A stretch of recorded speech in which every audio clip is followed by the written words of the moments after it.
Merhaba arkadaşlar. Bugün Hande Erçel'in kariyerinde projeler, popülerlik ve gündem dalgalanmalarının ötesinde kalan en önemli unsura odaklanıyoruz. Reputasiya ve kariyer stratejisi. Eğlence endüstrisinde birçok örnek vardır.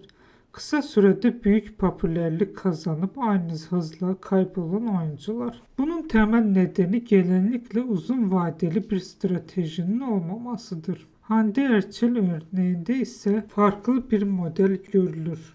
Çok sayıda projede yer almak yerine daha seçici bir yaklaşım benimser.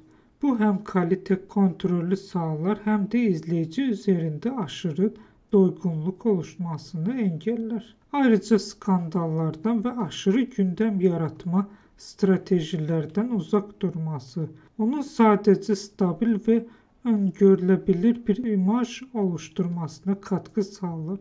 Bu durum özellikle markalar ve yapımcılar açısından önemli bir güven faktörüdür. Onun reputasyası tek bir başarılı proje değil, süreklilik gösteren bir çalışma çizgisine dayanır. Bu da kısa vadeli popülerlik ile uzun vadeli kariyer arasında temel farkı oluşturur.